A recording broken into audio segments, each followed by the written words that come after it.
যদি কোনো গৃহের পশ্চিম পাশে বিল্ল বৃক্ষ থাকে তার গৃহের পুত্র সন্তান লাভ হবে, পুত্রবান হবে। যদি দক্ষিণ পাশে বিল্ল বৃক্ষ থাকে তার স্বয়ং হলো যমরাজ তার গৃহে ওই মহাশ্মশানে স্নান করালে তার গর্ভদোষ কেটে যে ভগবান কৃপাও করতে পারে। আমি শাস্ত্র সিদ্ধান্তগুলো দিয়ে গেলাম। মহাজন বললেন ভক্তির পথ বড়ই সোজা, দেহ মন বাক্যে বোঝা যায়নি। তাই কয়টি পদ বললেন? ভক্তির পথ বড়ই সোজা, দেহ মন বাক্যে বোঝা। কয়টি পথ? পরিবর্তনের পথ হলো তিনটা, দেহ মন বাক্য। তাই আজকে আমরা আস্বাদন করব কিভাবে দেহ দিয়ে ভক্তি হয়, কিভাবে মন দিয়ে ভক্তি হয়, আর কিভাবে বাক্য দিয়ে ভক্তি হয়। নিতাই গৌর হরি বল। তাই দেহ দিয়ে ভক্তি যে জন করেছিল ভাগবত আজকে সাক্ষ্য দিল হরি বল। যদি কেউ ভক্তি জগতে প্রবেশ করতে পারে, বললেন সত্যম অবয়ম সার ভৃতম নিসর্গম ইয়ত অর্থবাণী শ্রুতম সিত সাময়োপি প্রতীক্ষণম নববত অচ্যুত তস্য ইয়ত স্থিরায় বিটনাম ইব সাধু বার্তা। হরি বল। একটু আস্বাদন করুন শ্রীমদ্ ভাগবতমের দশম স্কন্ধ 13তম অধ্যায়ের 2 নম্বর শ্লোকটি। হরি বল। বলছেন শতম অয়ম সার ভৃতম নিসর্গম ইয়ত অর্থবাণী শ্রুতি সিত সাময়োপি প্রতীক্ষণাম নববত অচ্যুত তস্য ইয়ত স্থিরায় বিটনাম ইব সাধু বারতা। হরি বল। বললেন জীবনের সার গ্রহণকারী পরমাংশ ভক্তদের হৃদয় শ্রীকৃষ্ণের প্রতি আসক্ত এবং তিনি তাদের জীবনের লক্ষ্য। হরি বল। ভক্তের লক্ষ্য কি থাকবে বাবা? বলল সার ভৃতাম। সার ভৃতাম অর্থ হলো যে জীবনের একমাত্র সার বস্তু থাকবে ভক্তের হৃদয়ে সদা ভগবানের বাস। বলে শ্রীকৃষ্ণের প্রতি আসক্ত এবং তিনি তার জীবনের লক্ষ্য। স্কুলে পড়তে গেলে শিক্ষক আমাদের বলতো তোমার এম ইন লাইফ কি, তোমার জীবনের লক্ষ্য কি? বলে ভক্তের জীবনের লক্ষ্য হলো ভগবানের শ্রীপাদ পদ্ম পাওয়া, ভগবানের চরণ পাওয়া। বলি বটে মোরে অভিলাষ বিলাস কুঞ্জে দিও বাস। হরি বল। মোরে অভিলাষ বিলাস কুঞ্জে দিও বাস। কোন কুঞ্জে চাইলাম বাবা? চেয়ে ফেললাম একটা বড়, কিন্তু বুঝতে পারলাম না, কীর্তনে শুধু গেয়েই গেলাম। বলে মোর এই অভিলাষ বিলাস কুঞ্জ, যেখানে শুধুমাত্র শ্রীমতী রাধারানীর সহিত আমার ভগবান নৃত্য লীলা করে, সেই লীলা রাস মঞ্চে প্রভু তোমার চরণ দুখানা যদি ধরতে পারতাম, ও প্রভু সেই বিলাস কুঞ্জে আমার বসতি দিও। কিন্তু বিলাস কুঞ্জে বসতি করবার মতো আচরণটি আমি ধরতে পারলাম না। তাই বলছেন যিনি জীবনের সার গ্রহণ করেছেন, যিনি পরমাংশ, সেই ভক্তর সদা শ্রীকৃষ্ণের প্রতি আসক্ত থাকবে। তিনি জীবনের লক্ষ্য তৈরি করবেন, সর্বক্ষণ কৃষ্ণের কথা আলোচনা করাই তার জীবনের লক্ষ্য হবে। হরি বল। ভাগবত সিদ্ধান্ত দিলেন সর্বক্ষণ ভগবানের কথা স্মরণ করা, জপ করা, আলোচনা করাই হলো ভক্তের জীবনের লক্ষ্য থাকবে। আর কি থাকবে বাবা? বলে বিষয় আসক্ত ব্যক্তিকারী। হরি বল। বলে স্ত্রী আয়া বিটনাম ইব সাধু বার্তা।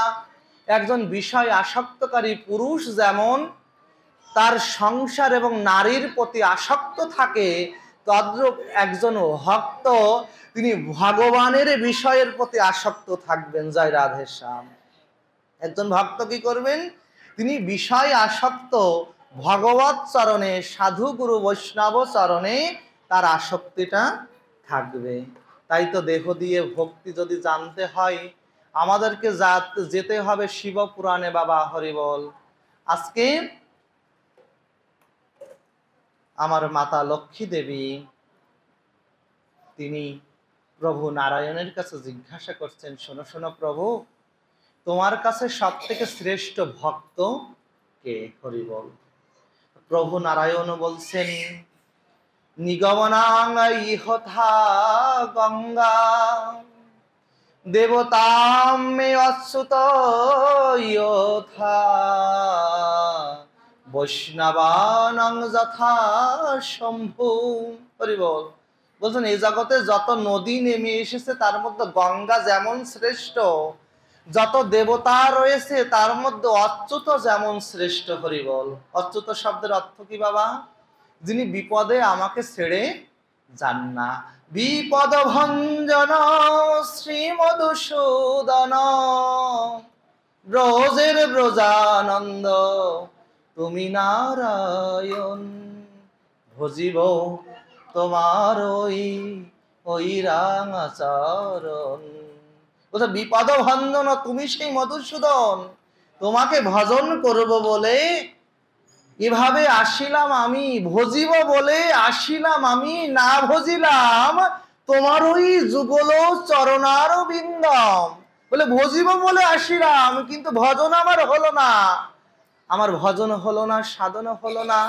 বলে আমার ভজন হলো সারা, আমার সাধন হলো সারা, নদের সাদের কামতায় আমি, কামতই আমার গোরা। হরি বল। বলে নদের সাদের কান্ত আমি, কান্ত আমার গোরা। তাই তো সেই অচ্যুতানন্দ হচ্ছে আমার ভগবান। যখন বাবা দীক্ষা নেওয়া হয়, শ্রী গুরুদেব কি বলেন? আজ থেকে তোমরা কোন গোত্রে প্রবেশ করেছো? অচ্যুতানন্দ গোত্রে। আজকে আর ওই আলম্মান গোত্র, কাশ্যপ গোত্র, বাষ্যপ গোত্র, সান্নিল্য গোত্র এসব গোত্র থাকবে না। একটাই পরিচয়, জীবের স্বরূপ হয় নিত্য কৃষ্ণের দাস। জয়নি তাই গৌর হরি বল। তাই তো আজকে লক্ষ্মী দেবী যখন প্রভু নারায়ণের কাছে জিজ্ঞাসা করছেন, প্রভু গো এ জগতে তোমার কাছে শ্রেষ্ঠ ভক্তকে? বলছেন শোনো শোনো লক্ষ্মী দেবী ও প্রিয়া, যিনি ওই যে বৈষ্ণবানাং যথা শম্ভু, যিনি দেবাদিদেব মহাদেবের পূজা করে, জপ করে, যিনি মহাদেবের নাম জপ করে, তিনি আমার কাছে সব থেকে প্রিয় ভক্ত। আমি তাকে খুব বড় ভালোবাসি। এ জগতে হরিয়ত তত্ত্বকে বাবা আলাদা করা যাবে না। এইটা চৈত্র মাস, হ্যাঁ, মহাদেবের, দেবাদিদেব মহাদেবের বৈষ্ণবানাং যথা শম্ভু। বলে ভগবানকে যদি পেতে হয় তাহলে বৈষ্ণবের কৃপা আগে দরকার হয়। এজন্য অন্তত চৈত্র মাসের সোমবার, এই যে আজকে একটা চলে গেল, একটু কিঞ্চিৎ আস্বাদন করুন। যেহেতু সোমবার দিন মহাদেবের জন্মদিন, সে ভগবান দেবাদিদেব বৈষ্ণবানাং যথা শম্ভু, মহাদেব ভগবানের যিনি সেবা করেন, পূজা করেন, জপ স্তুতি করেন, আমার ভগবান নারায়ণ বললেন তিনি আমার কাছে সব থেকে প্রিয় ভক্ত। তাই আজকে কি করলেন বাবা? আজ থেকে লক্ষ্মী দেবী চিন্তা করলেন, আজ থেকে আমার জীবনের লক্ষ্য হবে জীবের স্বরূপ যেমন নিত্য কৃষ্ণ দাস হয়, আর লক্ষ্মী দেবী চিন্তা করছেন আমার জীবনের লক্ষ্য হবে প্রভু নারায়ণের দাস দাসী হওয়া, একমাত্র প্রিয় বস্তু হওয়া, প্রিয় ধন হওয়া, প্রিয় প্রিয়া হওয়া। বলে সব থেকে ভজনের দ্রব্য বিষয় যদি আমার প্রভু নারায়ণ চিন্তা করে, যেন আমার মতো লক্ষ্মী, আমার মতো ভক্ত ভক্তিমতী লক্ষ্মী দেবীকে চিন্তা করে। হরি বল। তাই কি করলেন লক্ষ্মী দেবী? আজকে ওই সরোবর থেকে 100টি শ্বেত পদ্ম পুষ্প তুলে নিয়ে যেয়ে ওই প্রভু দেবাদিদেব মহাদেবের শিবলিঙ্গ পরে বাবা ওম নমঃ শিবায় বলে, ওম নমঃ ভগবতে রুদ্রায় বলে তিনি ওই সেবা দেয়। হরি বল। কি করে বাবা? প্রতিদিন কতটি শ্বেত পদ্ম পুষ্প? 100টি শ্বেত পদ্ম পুষ্প। রাধে রাধে কথা বলো কেন বাবা? যে কথা বলে ভালো না লাগলে চলে যাও বের হয়ে। জানি তাই গৌর হরি বল। কি হবে জানো? তোমরা যদি অশ্রদ্ধা হয়ে কথাটি শ্রবণ করো তাহলে তোমাদের তপ্তকুণ্ড নরকের মধ্যে তেল, গরম তেলের মধ্যে জ্বালানো হবে। আর আমার কি হবে জানো? যদি কেউ অশ্রদ্ধা হয়ে কথাগুলো আমি বলি অশ্রদ্ধালু ব্যক্তির কাছে, তাহলে আমার জিহ্বাখানা 36টা কুকুর দিয়ে কামড়ানো হবে। তাই আমার থেকে যদি পণ্ডিত থাকে আমি সাদরে আমন্ত্রণ জানাচ্ছি, এখানে এসে বসে। হরি বল। নিতাই গৌর হরি বল। কিঞ্চিৎ আস্বাদন করুন। আজকে কি করলেন বাবা? লক্ষ্মী দেবী তিনি 100টি শ্বেত পদ্ম পুষ্প সরোবর থেকে উঠিয়ে নিয়ে এসে দেখুন, দেহ দিয়ে ভক্তি কাহাকে বলে? দেহ দিয়ে ভক্তি, ওই যে আমরা মন্দির মার্জনা করি, গৃহ মার্জনা করি, সকালে উঠে যে ছড়া ঝাড় দেয়, এখন তো নাই বাবা, উঠে গিয়েছে। তারপর ভগবানের পুষ্পগুলো উঠাই, আমরা একটা ভুল কাজ করি। কি ভুল কাজ করি? সকালবেলা যখন পুষ্পগুলো উত্তোলন করি, বাসি কাপড়ে পুষ্পগুলো কখনো উঠাতে নেই। স্নান করে শুদ্ধ হয়ে পবিত্র হয়ে তারপর ভগবানের জন্য পুষ্পগুলো উত্তোলন করতে হয়। এটি দেহ দিয়ে ভক্তি। তাই লক্ষ্মী দেবী কি করেন? প্রতিদিন ব্রহ্ম মুহূর্তে স্নান আদি সেরে তিনি সরোবর থেকে 100টি শ্বেত পদ্ম পুষ্প উঠিয়ে নিয়ে এসে দেবাদিদেব মহাদেবের সেবা করেন। আমাদের কাছে প্রশ্ন করে, আমি বরিশাল বিশ্ববিদ্যালয়ের স্টুডেন্ট ছিলাম বাবা, আজ থেকে 14 সালে বরিশালে এসেছে, তা বরিশালের সবাইকে চেনা আমার, হরি বল।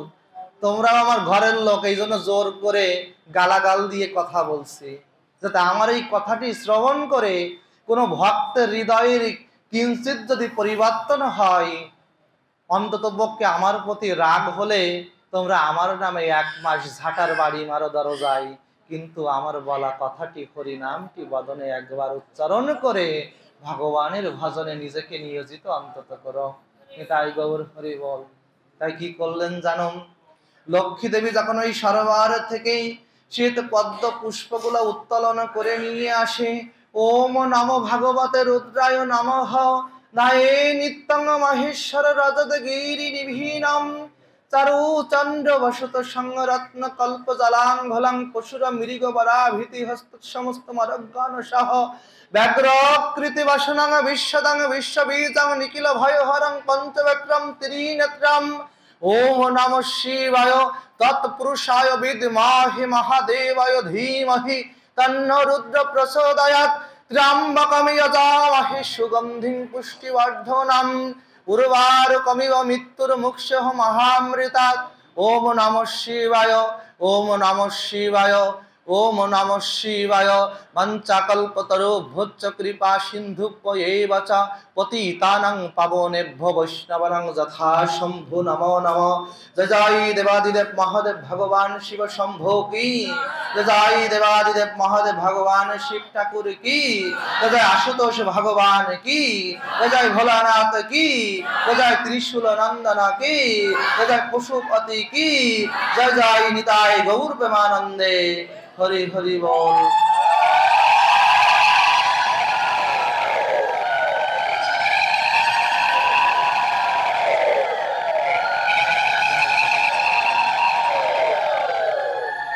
তাই তো আজকে যখন লক্ষ্মী দেবী প্রতিদিন বাবা 100টি শ্বেত পদ্ম পুষ্প উত্তোলন করে মহাদেবের সেবা করে। মহাদেবের সেবা করতে হয় কিসে বাবা? শিবলিঙ্গ পরে।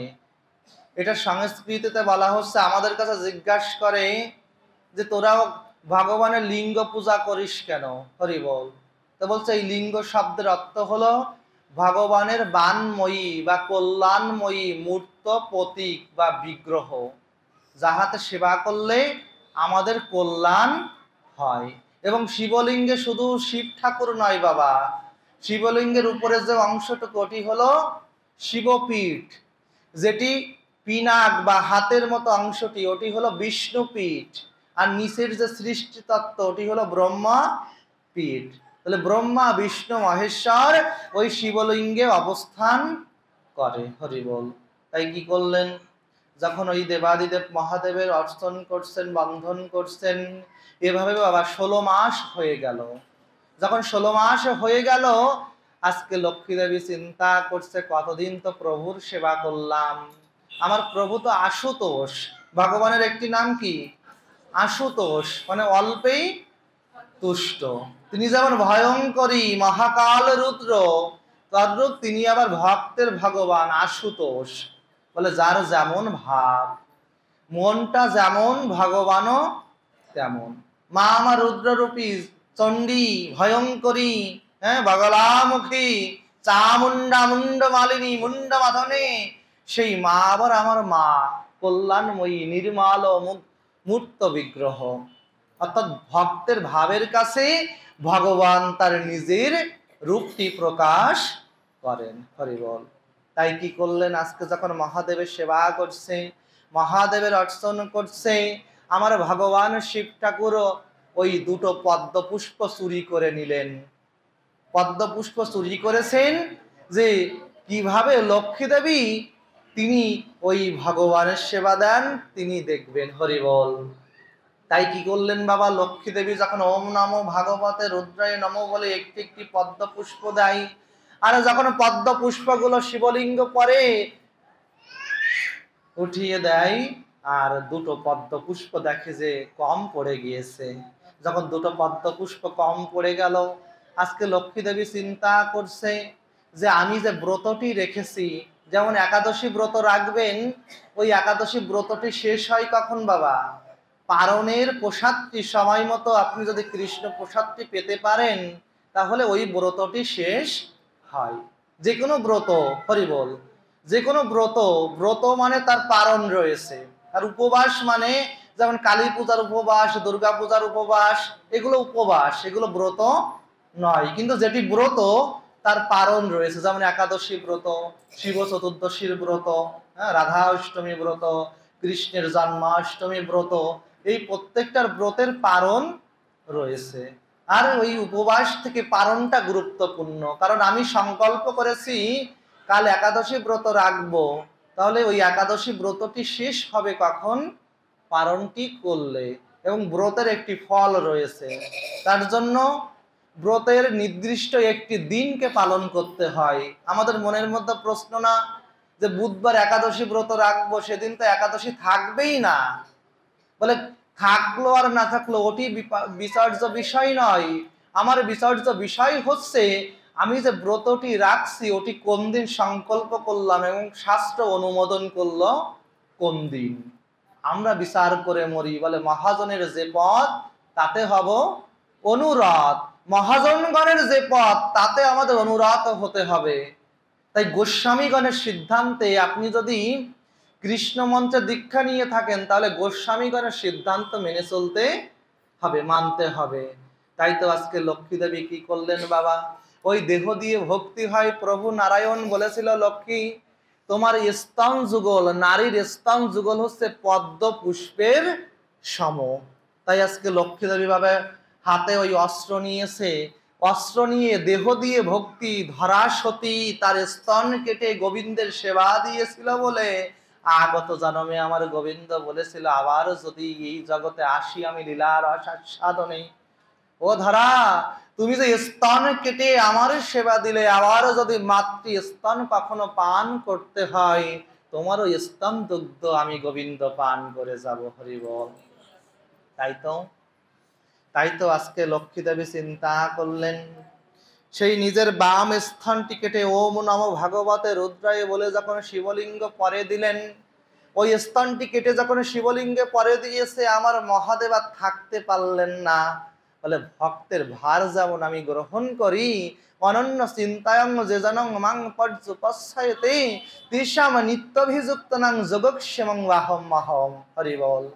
যেজন অনন্য চিন্তার দ্বারা ভগবানকে বাঁধতে পেরেছেন, অনন্য চিন্তার দ্বারা ভক্তি অর্ঘটুকু ভগবানের চরণে নিবেদন করতে পেরেছেন, ভগবান বললেন আমি তার ভারকে বহন করি, আমি তার যোগক্ষেমকে, আমি তার আহারকে, আমি তার যাত্রাকে, আমি তার নিদ্রাকে, আমি তার সকল মনোবাসনা পূরণ করে থাকি, কারণ ভগবান ভক্তবাঞ্ছা কল্পতরু। তাই লক্ষ্মী দেবী আজকে যখন বাবা কি করলাম, ওই শিবলিঙ্গ পরে বাম স্থানটা কেটে ওম নমো ভাগবতে রুদ্রায় নমো বলে দিলেন। আজকে রুদির ধারাগুলো স্তন থেকে বয়ে বয়ে পড়ছে, কিন্তু লক্ষ্মী দেবী বলছে প্রভু আমার এই দেহখানা তো একদিন নষ্ট হয়ে যাবে, আমার এই দেহ দিয়ে তো সেবা হবে না, এই দেহ তো একদিন নষ্ট হয়ে যাবে, তাই আজকে দেহ দিয়ে যেন প্রভু তোমার সেবা হয়। তাই গৌর হরি বল। লক্ষ্মী দেবী যখন এই বাম স্থানটি কেটে দিলেন, ওই যে নারায়ণে বলেছিল তোমার স্তন যুগল পদ্ম পুষ্প সম, তাই আজকে বাম স্তনটি শিবলিঙ্গ পরে দিয়ে ডান স্তনটি যখন কাটতে গেলেন বাবা, আজকে ডান স্তনটি কর্তন করতে যখন গিয়েছেন, আমার ভগবান দেবাদিদেব মহাদেব এসে লক্ষ্মীকে হাতটি ধরছে, কৈলাসে কেঁপে যাচ্ছে ভক্তের ভক্তির ফলে, কৈলাসে কেঁপে যাচ্ছে ভক্তের ভক্তির টানে, আর আজকে লক্ষ্মী দেবীর ভক্তের পরে আমার কৈলাস থেকে দেবাদিদেব মহাদেব ভক্তের ঘরে এসে এসে দাঁড়িয়েছে। লক্ষ্মী দেবী প্রণাম করলেন, বৈষ্ণবের কৃপা হলো। লক্ষ্মী দেবীকে বলছে, কি করছো লক্ষ্মী? এত এত ভক্ত দেখেছি, কিন্তু তোমার মতো ভক্ত দেখিনি যে নিজের দেহ দিয়ে ভক্তি করতে পারে। হরি বল। তাই তো বলছে নিজের দেহ দিয়ে ভক্তি কেমন হয়।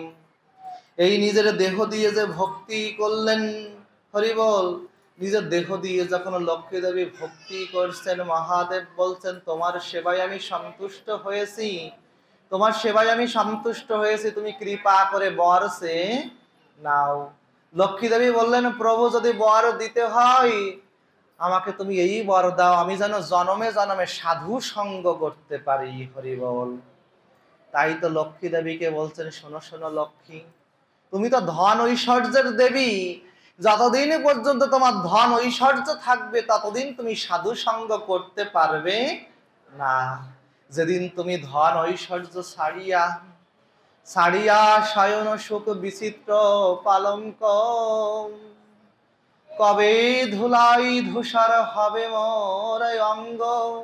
বলতো ছাড়িয়া শয়ন সুখ, কবে ওই পালঙ্ক ছেড়ে শয়ন সুখকে নিদ্রা ত্যাগ করে আমরা সাধুর বাজারে এসে সাধু গুরু বৈষ্ণবকে বলতে পারবো, এ সাধুজন, ওই বৈষ্ণবজন আমাকে কৃপা করো, আমি যেন আমার লক্ষ্মী দেবীর মতো আমি যেন সাধু সঙ্গ করতে পারি, আমি যেন বৈষ্ণব সঙ্গ করতে পারি। তোমরা তো সাধুজন, তোমরা তো বৈষ্ণব জন। লক্ষ্মী দেবী যেমন তার ধন সম্পদকে পরিত্যাগ করে বৃন্দাবনে মাতা তুলসী বৃন্দা দেবী রূপে জন্মগ্রহণ যেদিন করলেন, সেদিন আমার মহাদেব বৈষ্ণবের কৃপা হলো। বলল, যেদিন তোমার বৃন্দাবনে বাস হবে, যেদিন তোমার বৃন্দাবনে ত্যাগ বৈরাগ্যে জন্ম হবে, সেদিন থেকে আমি তোমাকে আশীর্বাদ করলাম। ভগবান তো সবাইকে বাম পাশে রাখে, আর তোমাকে ডান পাশে রেখে ভগবানের সেবা হবে। হরি বল। তাহলে দেহ দিয়ে ভক্তি করলে কি হয় বাবা? ভগবান সকলকে বামে রাখে, আর লক্ষ্মী দেবী দেহ দিয়ে ভক্তি করেছে, তাই লক্ষ্মী দেবীকে ডান পাশে রেখেছে। হরি বল। আর কি করলেন বাবা? লক্ষ্মী দেবীর ওই ছেদিত কাটাই স্তনটি এই মর্তভূমিতে বপন করলেন, একটি ভক্তি বৃক্ষের জন্ম হলো। সেই ভক্তি বৃক্ষের নামটি হলো, রাধে রাধে বলো, বিল্ল বৃক্ষ। বিল্ল বৃক্ষ, বেলগাছ, মালুর বৃক্ষ বলা হয়। শিবপুরাণে 21টি নাম পাওয়া গিয়েছে। মালুর বৃক্ষ, জয় বৃক্ষ, বিজয় বৃক্ষ, শিব বৃক্ষ, পার্বতী বৃক্ষ, এইরকম অনেকগুলো বিল্ল বৃক্ষের নাম পাওয়া গিয়েছে। আর কি বলছেন, শোনো শোনো লক্ষ্মী, তুমি যে দেহ দিয়ে ভক্তি করেছো, তাই আজ থেকে যে বিল্ল বৃক্ষের জন্ম হবে, ওই বিল্ল বৃক্ষের পত্রে শুধু আমি একা নই, দেবাদিদেব মহাদেব সহিত, নারায়ণ সহিত, সৃষ্টিকর্তা ব্রহ্মা সহিত ত্রিদেব ওই বিল্ল পত্রে অবস্থান করবেন। তাই তো বলছেন, একটি বেল গাছের পাতায় কয়টি পত্র বাবা? 3টি পত্র। বলে বাম পাশের পাতাটি সৃষ্টিকর্তা ব্রহ্মা, ডান পাশে দক্ষিণ পাশের পত্রটিতে ভগবান নারায়ণ, আর ঊর্ধ্ব পত্রে ভগবান শিব ঠাকুর। হরি বল। এই ত্রিপত্র দিয়ে এই জন্য ভগবান শিব ঠাকুর বললেন, আজ থেকে আমার যতদিন সেবা হবে, যদি কোনো ভক্ত এই একটি বিল্লপত্র আর 1 গণ্ডূষ জল আমার শিবলিঙ্গ পরে, আমার লিঙ্গ মূর্ত বিগ্রহের উপরে কেউ যদি অর্পণ করে আমাকে একবার প্রণাম করে, আমি তাকে কৃপা করে কৃষ্ণ ভক্তি প্রদান করে থাকি। জানি তাই গৌর হরি বল।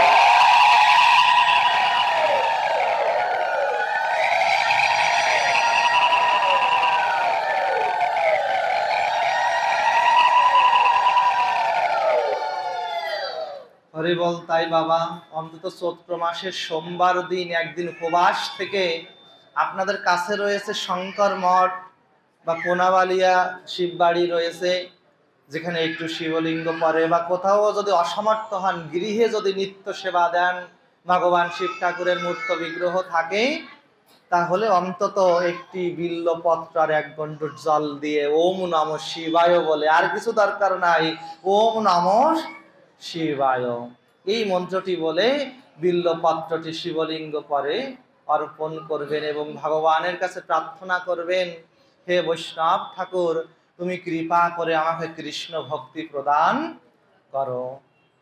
হরি বল। এই তো এভাবে করে কি হয় বাবা, একটু সতর্কীকরণ করলেন শিব পুরাণ।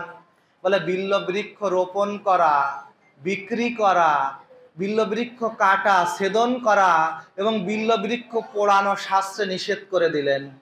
বিল্ল বৃক্ষ কাটা যাবে না, পোড়ানো যাবে না, বিক্রি করা যাবে না, বিল্ল বৃক্ষ এমনকি রোপণ করা মানে লাগানো যাবে না, তাহলে তার মৃত্যু, ধ্বংস, ওই বংশের যে কোনো একজন ব্যক্তির ধ্বংস হবেই হবে, মৃত্যু হবেই হবে। শিব পুরাণ সতর্ক করে দিয়ে গেলেন। তাহলে কি করলেন? বলছেন শুধুমাত্র ভগবানের প্রীতি উদ্দেশ্য সাধনের জন্য, হরিবল, ভগবানের প্রীতি উদ্দেশ্য সাধনের জন্য, ওদের একটু ঠান্ডা করুন বাবা, ভগবানের প্রীতি উদ্দেশ্য সাধনের জন্য এই বিল্ল বৃক্ষ পোড়ানো যাবে। আর কি বললেন? এই বিল্ল বৃক্ষের শিকড় থেকে ৯৯টি ঔষধ, ৯৯টি রোগের ঔষধ তৈরি হয়। যদি কারোর বাবা বিশ্বাসে মিলাই বস্তু তর্কে বহু দূর। শাস্ত্র সিদ্ধান্ত দিলেন এই বিল্ল বৃক্ষের শিকড় উঠিয়ে যদি কেউ হাতে, মায়েদের বাম হস্তে আর বাবাজিদের ডান হস্তে বাঁধতে পারে, বাহুতে বাঁধতে পারে, তার ৯৯টি রোগ আপনা আপনি ভালো হয়ে যেতে পারে। কারণ বৃক্ষের ভেষজ গুণ রয়েছে। আমি মাদুলিও বিক্রি করতে আসিনি, মাদুলি দেয়ও না। অতএব যদি কারোর এমন অযাচিত বা রোগ ব্যাধি সারছে না, অন্তত একটু কৃপা করে পরীক্ষা করে দেখতে পারেন। হরিবল। আর কি বললেন? যদি কোনো গৃহের পশ্চিম পাশে বিল্ল বৃক্ষ থাকে, তার গৃহের পুত্র সন্তান লাভ হবে, পুত্রবান হবে। যদি দক্ষিণ পাশে বিল্ল বৃক্ষ থাকে, তার স্বয়ং হলো যমরাজ তার গৃহে প্রবেশ করতে ভয় পাবে। যদি উত্তর দিকে বিল্ল বৃক্ষ থাকে, তাহলে কৈলাসের বাতাস তার গৃহে প্রবেশ করবে। যদি ঈশান কোণে বিল্ল বৃক্ষ থাকে, বৈকুণ্ঠ লোক থেকে তার গৃহে বাতাস প্রবেশ করবে। হরিবল। এজন্য গৃহের যে কোনো পাশে বিল্ল বৃক্ষ থাকা, এই ভক্তি বৃক্ষটি থাকা কল্যাণকর, ভালো, সুখকর। তাই কখনো বিল্ল বৃক্ষ কাটবেন না, সাধু সাবধান। হরিবল। আর বিল্ল বৃক্ষ পোড়াবেন না। বলে কাঁচা বিল্লপত্র যদি মাড়ানো হয়, পাড়ানো হয়, তাহলে তার আয়ু ক্ষয় হয়। যদি কোনো মায়ের গর্ভদোষ থাকে, সন্তানাদি গর্ভ আসছে বটে, কিন্তু গর্ভটি নষ্ট হয়ে যাচ্ছে ২ মাস ৩ মাস পরে, তাহলে যদি কোনো শ্মশানে বিল্ল বৃক্ষ থাকে, ও শ্মশানে স্নান করালে ওই গর্ভদোষটি কেটে যে একজন কৃষ্ণ ভক্ত সন্তানের তার গর্ভে জন্ম হয়। আর যদি কোনো মায়ের সন্তানাদি হচ্ছে না, তাহলে উত্তর দক্ষিণ নদীর বাঁক থাকবে, উত্তর দক্ষিণ নদীর বাঁক, সেখানে মহাশ্মশান থাকবে, একটি বিল্ল বৃক্ষ থাকবে। ওই মহাশ্মশানে স্নান করালে তার গর্ভদোষ কেটে যে ভগবান কৃপাও করতে পারে। আমি শাস্ত্র সিদ্ধান্তগুলো দিয়ে গেলাম। যদি বলেন প্রমাণ করুন, সেটা আমি পারবো না, কারণ বিশ্বাসে মিলায় বস্তু তর্কে বহু দূর। হরিবল। যখন বিপদে পড়ে তখন আমাদের ঠাঁই কোথাও হয় না, তখন ভগবানের শ্রীচরণই হলো আমার একমাত্র উপলক্ষ। তাই ভগবানের চরণে সেই দেহ দিয়ে ভক্তি করলেন মাতা লক্ষ্মী দেবী। আর কয়টি ভক্তি থেকে গেল বাবা? ভক্তির পদ বড়ই সোজা, দেহ মন বাক্যে বোঝা। নিতাই গৌর হরিবল।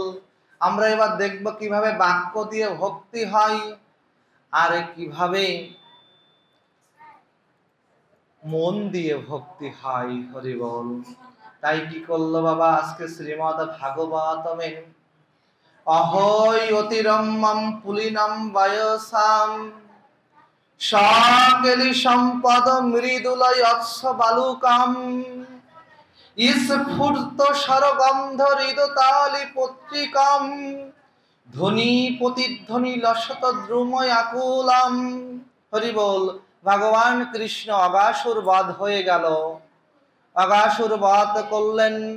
আজকে সখাগণকে ডেকে ডেকে বলছেন অহৈ অতিরম্যম, অহৈ অতিরম্যম। শ্লোকগুলো একটু খেয়াল করুন বাবা, ভাগবত শ্লোক। অহৈ অতিরম্যম। শোনো শোনো সখা বন্ধুগণ, শ্রীদাম সুদাম দাস বসুদাম মধুমঙ্গল সবাইকে ডেকে ডেকে বলছে, শোনো শোনো বন্ধু, এই যে যমুনা পুলিন দেখছো, ওয়াহ অতি রম্যম, এই স্থানটি খুব রম্য স্থান, মানে খেলার স্থান, ক্রিয়া করবার স্থান। বয়সা পুলিনাম বয়সা, এই যমুনা পুলিনে এসে বয়সা শব্দের অর্থ হলো বন্ধু। বলে ওহে বন্ধুগণ, এই যমুনা পুলিনে এসো, সকলি সম্পাদম, সকলি সম্পদ। বলে যমুনা পুলিনে, যমুনার জল কেমন বাবা? কালো। বলে ওই কালো জলে আজকে পদ্ম পুষ্প ফুটেছে। আর কালো জলে যখন পদ্ম পুষ্প ফুটেছে, বলে মৃদুল তৎস বালুকা, মৃদুল তৎস বালুকা, বলে মৃদুল বালুকা, কোমল। বালু কেমন থাকে বাবা? রৌদ্র পড়লে গরম থাকে না? কিন্তু যমুনা পুলিনের বালুগুলো নরম কোমল। তাই গোবিন্দ ভগবান সখাদের ডেকে ডেকে বলছে, শোনো শোনো, এই বালুগুলো কোমল নরম, তাই তোমরা এসো, এই কোমল বালুতে আমরা ক্রিয়া খেলা করব। কারণ এখানে পদ্ম পুষ্পের ঘ্রাণে কি করছে? বলে স্ফুট সরগন্ধ হততালি হতই অলি পত্রিক। অলি শব্দের অর্থ কি? ভ্রমর বা পিপিলিকা। বলে পদ্ম পুষ্পের ঘ্রাণে, সুঘ্রাণে পিপিলিকা ভ্রমরগুলোকে আকর্ষণ করছে। ধ্বনি প্রতিধ্বনিত লসত আকুলম, ওই ভ্রমরগুলো যেমন আকুল ভাবে আকর্ষণ করছেন, আমরাও ক্রিয়া করবার মাধ্যমে সখা বন্ধুগণ এসো এসো, আমরাও আনন্দে উদ্বেলিত হই, নিত্য ক্রিয়া করি। হরি বল। ওই শ্লোকটি এখানে দাঁড় করান বাবা। বলে যেখানে হরি কথা হয়, যমুনায় যেমন পদ্ম পুষ্প ফুটেছে, যেখানে হয় নাম সংকীর্তন, সেখানে হয় মধুর বৃন্দাবন। আর মধুর বৃন্দাবনে পদ্ম পুষ্প ফোটে কি? ওই পদ্ম পুষ্পের ঘ্রাণে যেমন ভ্রমর গুলোকে আকর্ষণ করে, তদ্রূপ ভক্তদেরকে সাধু সঙ্গে হরিনামের আসরে ভক্তদেরকে ওই পদ্মের ঘ্রাণের ন্যায় হরিনামের গন্ধের দ্বারা ভক্তদেরকে আকর্ষণ করে। আর ওই তপ্ত বালুকাগুলোও তখন নরম কমল হয়ে যায়, তপ্ত মনটি তখন নির্মল হয়ে যায়, আর নির্মল মনে আমার গোবিন্দের সেবা হয়। হরি বল।